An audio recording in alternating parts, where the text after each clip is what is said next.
ፍርዬ ህይወት የታዴ ልጅ እንደሆነች አወቀች። ራሷንም መቆጣጠር አልቻለችም።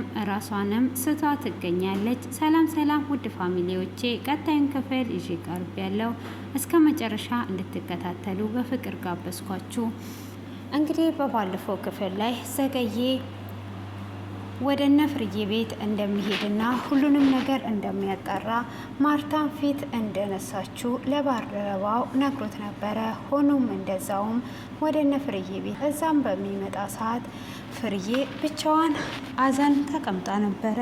እንዲህ ነው የልጅሽ ለቅሶ ሆኖ ጎረቤትም የለ ብቻሽን ተቀምጠሻል፣ አጽናኝም የለ ምን ሆነሽ ነው በማለትም ሲል ሁሉም የዕለት ዕለት መጥቶ ሄደ በማለት ትመልስለታለች። እሱም ሰው የዘራውን ነው የሚያጭደው፣ ሰጥቶ ነው የሚወስደው በማለት ሲላትም ምን ማለት ፈልገ ነው በማለት ትጠይቋለች። እሱም አንቺ ለቅሶ ስትሄጂ ሄደሽ የምትቀመጪ ከሆነ አንቺ ጋም ሲመጡ ይቀመጣሉ። ለቅሶ ቤት ማትመለሽና የዕለት ዕለት ብቻ የምትደርሺ ከሆነ እነሱም አይመጡም። የሰጠሻቸው ምላሽ ሰጥተውሻል።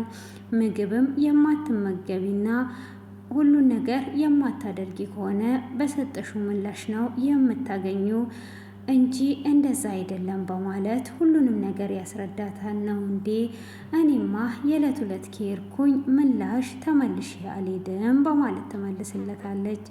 አይ እንደዛ ማድረግ አልነበረብሽም። ለማንኛውም ካዲያ ቤተሰብስ የለም ወይ? ቤተሰብ እንዴት ከጎንሽ አይሆንም በማለትም ሲጠይቃት አይ አንድ ተከራይ ነበረች፣ ሆኖም አሁን እዚህ ጋር ስለሌለች ነው ብሎ ሲልም አዘን ላይ ሆነሽ ለብቻሽ መሆን አልነበረብሽም በማለትም ምላሽ ሰጣታል። እሷም አይ ይመጣሉ እንግዲህ የልጅ አዘን እንደዚህ አይወጣም በማለት እየተጫወቱ ሳለ ካዲያ ማርታ የት ሄዷ ነው ብሎ ሲላትም ማርታ ማን ወጥቷለች በማለት እየመለሰችና እየተጫወቱ ህይወትም ከላይ እየሰማች ሳለ በዛው ማርታ ትመጣለች። ማርታም ይሄ ፍቅረኛዬ ነው ተዋወቂው በማለት እንግዲህ ትናገራለች።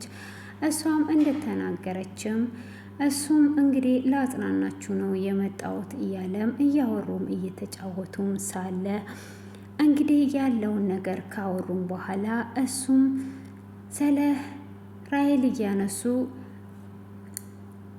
ፍርዬም ስለ ትዕግስት ታነሳለች። ትዕግስትም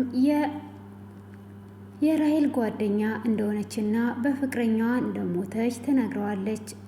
እስቲ ይቅርታ አድርጊልኝና አንዳንድ ጥያቄዎች ልጠይቅሽ በማለትም እንግዲህ ይጠይቃታል። እሷም አይ እሷ እኮ በዚህኑ ሰዓት እንግዲህ እንደዛ ብሎ በሚጠይቃትም ሰዓት ካዲያ ቤቲ የልጇ ጓደኛ እንደሆነችና ሆቴል ቤት እንድተዋወቁ ትነግረዋለች። እንዴት ነው የተዋወቁት በማለትም ይጠይቃታል። እሷም የተዋወቁበትን መንገድ ትነግረዋለች። እሷም እንደዛ ከነገረችውም በኋላ ካዲያ አሁን ምን የተለየ የነገረችሽ ነገር ነበር ብሎ ሲላት እኔ ምን አይነት ጭካኔ እንደሆነ ባላቅም ብቻ እሱን እንደገደላት ነው የምታውቀው በማለትም እጅግም ማዝኗ ቀብርም እንደሄደች ትነግረዋለች። ራሔል እንዴት ከዚህ ቤት ወጥታ ሆቴል ከእናንተ ተለይቷ ልትቀመጥ ቻለች ብትነግሪኝ ብሎ ሲላትም ከሮቤል ጋር ተጣልቷና እዛ ለማደር እንደሄደች ትነግረዋለች። በዛም እንደተዋወቁ ይሄ ፍቅረኛዋ ማን ነው ለማወቅ እፈልጋለሁ በማለትም እንግዲህ ይጠይቃታል። ያንንም በጠየቃትም ሰዓት እንግዲህ አይ ይሄ ነገር እንዴት እየሄደ ነው ብሎ ካላትም በኋላ እንደዛ ከሆነ እንግዲህ ምንም ነገር ማድረግ ስለማይቻል ስለምታቅም እሺ በቃ እንደዛ ከሆነ ሁሉንም ነገር እኔ እነግርሃለሁ ብላ ስትልም የሮቤልንም ስልክ ስትሰጠው ህይወት እያየች ነበረ። ህይወትም መርማሪው እንደወጣ ቶሎ ትገባና እንዴት ነው እንደዚህ ያደረገችው? ምን እየተኮነ ነው ያለው? ሮቤልን እንዴት አሳልፏ ትሰጣለች? በማለት እንግዲህ ወደ ፍርዬ ጋር ትመጣና አባቱንና ሮቤልን ተበቀልኩ ብለሽ ቁጥሩን አሳልፈሽ ሰጠሽ፣ ለምንድን ነው ለፖሊስ የሰጠሽው? በማለት ስጠይቃት በፍጹም እንደማትተወውና እንደማትለቀው ትነግራታለች። እሷም ይሄንን በምትነግራት ሰዓት እንዴት ምን አስበሽ ነው ይሄንን የምታደርጊው? ምንስ መሆን ፈልገሽ ነው ብላ ስትላትም እሷም እንግዲህ ያለውን ነገር ትነግራታለች። ስትነግራትም ህይወት አንቺ እዚህ ምንድን ነው የምትሰሪው? ምን ፈልገሽ ነው እዚህ የተቀመጥሽው? ሮቤል ሄደልሽ አይደል ወይ? በማለትም ስትላት ሮቤል ሄዷል፣ እኔ ግን እዚህ ነው የምቀመጠው በማለትም ምላሿን ትሰጣታለች።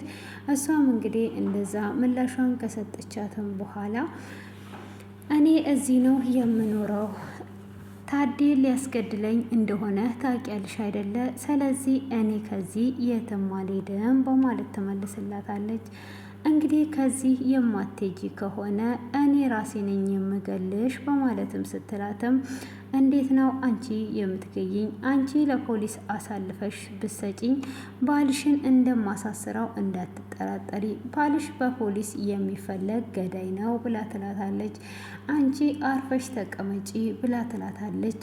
እኔን አሳልፈሽ ስሰጪኝ ሮቤል ደግሞ ባልሽን እንደሚያሳስረው ወቂ፣ ይሄንን ለሮቤልም እነግሬዋለሁ፣ ሮቤል ደግሞ ያለው ዱባይ ነው ብላ ትላታለች።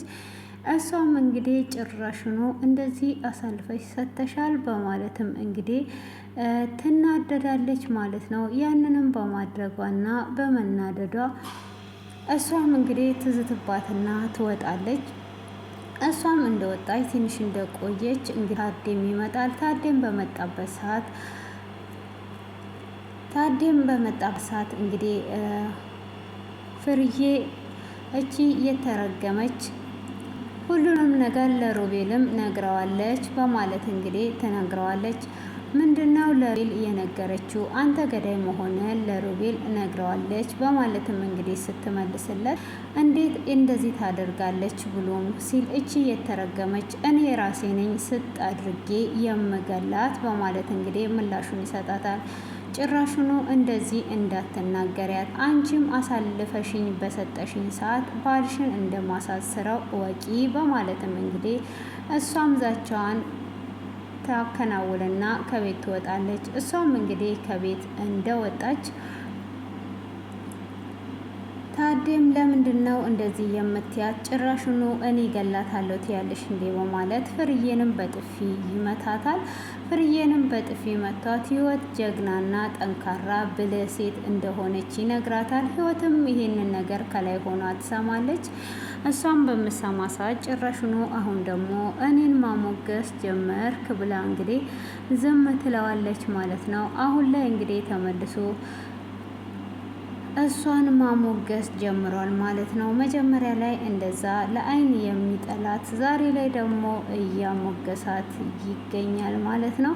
ሆኖም እንግዲህ በዛ አይነት መልኩ ቢያሞግሳትም እሷ ቦታ ልትሰጠው አልፈቀደችም። እንግዲህ አሁን ህይወትን ያስገባት ወጥመድ ውስጥ ለማውጣት ሌላ ሰው እየፈለገ ይገኛል። ደመኛቸውም እንግዲህ የህይወት እናት እዚህ እንድትመጣ አስደርጓል። እጅግ መልካም ሰው ናት። በዚህ ነገር እንድትጠራ ባልፈልግም ግን መምጣትና አንዳንድ ነገሮችን ማስተካከል አለብን በማለትም አውርቶ ይገኛል ማለት ነው።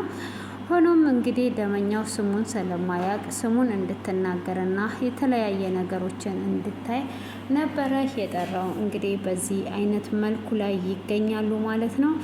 ሆኖም እንግዲህ ታዴ በስተመጨረሻ ከቤት ሲወጣ ለፍርዬ እንግዲህ ለልጅሽ አባት ልጅሽ ከተረገዘችና እስከ ሞቷለት ጊዜ ያለውን ታሪክ ጽፈሽ ስጪው በማለት ይላታል። ጭራሽ ልጄን የሱ ታደርጋለህ? ልጄን እንዴት ነው እንደዚህ የምትላት? እኔ ብዙ የሚያስጨንቁኝ ነገሮች አሉ፣ ችግሮች እየተደራረቡብኝ ነው፣ ቢያንስ በዚህ አግዢኝ፣ ለሱ ጻፊና ስጪ በማለት ይናገራታል። እሷም እንዴት እንደዚህ ትለኛለህ በማለት እጅግ በመናደድም ባሏን ፍለጋ ትሄዳለች። ሆኖም እንግዲህ ማርታም አሁን ላይ ያደረካትን ነገር ይቅርታ አድርገህላት የበደልካትን ለመካስ ከህይወት ጎን መሆን አለብህ እያለችውም ነበረ። አሁን ላይማ አይኖቿን ራሱ ማየት አፍሬያለሁ ባደረግኳት ነገር። እሷ ሲጀመር ደግሞ እንደዚህ የምትረሳ አይደለም በማለትም እንግዲህ አሁን ላይ ታዴ በጎፈረው ጉድጓድ ራሱ እንደሚገባበትም አምኗል። ብዙ ነገሮችን እያደረገም ቢሆን ዞሮ ዞሮ እንግዲህ ለህይወት ያሰበውን ራሱ እንደሚገባበት ወደዚህም ቢል ወደዛ ሰዎችን ሊያገኝ አልቻለም። ደመኛውም እንግዲህ የታሉ ወዴት ናቸው እያለ እየፈለገው ይገኛል። በራሱ ስልክም እንግዲህ ስላወራ ያንን ነገር ለማግኘት ጎንበስ ቀና እያለ ይገኛል ማለት ነው። ሆኖም በስተመጨረሻ ምን እንደሚፈጠር ባይታወቅም እንግዲህ ፍርዬ የሮቤልን አባት ፍለጋ በሄደችበት እሱም ቆሞ እያለ አንተ ከህይወቴ ውጣልኝ ብዬሃለሁ፣ ለምንድን ነው ከህይወቴ የማትወጣው? ጤነኛ አይደለህም ወይ? ያመሃል ወይ ብላ ስትለውም ባልሽ ነው የላከሽ ማለት ነው። ምላሹን እኮ በደንብ አድርጌ እንደምሰጠው አስጠንቅቄው ነበረ። ስለዚህ አንቺ ምንድን ነው የፈለግሽው? ከህይወቴ ውጣልኝ በማለት ስትለውም አይ ምላሽ ምን ልሰጠው ነበር ብላ ስትለውም እሱም ተሳስቶ ህይወት የታደ ልጅ እንደሆነች እነግርሻለሁ ብዬው ነበር ይላታል። እሷም በዚህኑ ሰዓት በፍጹም ባሌ እንደዚህ አያደርግም በማለት ራሷን ትስታለች። እሱም ፍርዬን እየጠራ ከመሬት ላይ እያነሳት ክፍሉ በዚህ አይነት መልኩ ተጠናቋል። ሆኖም ፍርዬ እንግዲህ ህይወትን መጀመሪያ ላይ እጅግ መልካም ነገር እያደረገችላት እየወደደችላትም ቆይታ ነበረ። አሁን አካባቢ ላይ ብትቀየርባትም ፍርዬ መልካም እንጀራ እናት ነበረች። አባትየው በሚያሰቃያት ሰዓት እንግዲህ ከጎኗ የነበረችው እሷ ነበረች። አሁን ላይ እንግዲህ ልጁ እንደሆነች ባወቀች ሰዓት ስትነቃ ምን ይፈጠር ይሆን? ሀሳባችሁን ኮሜንት ላይ አስቀምጡ። እንግዲህ እሷም ብዙ አመታትን ደብቃ አብራ ኑራለች። ታዴም ደበቃት። አንድ እኩል ሆነዋል። ምን ትለው ይሆን? ትቀበለዋለች ወይስ ህይወትን ትገላታለች? ኮሜንት ላይ እጠብቃለሁ። መልካም ምሽት።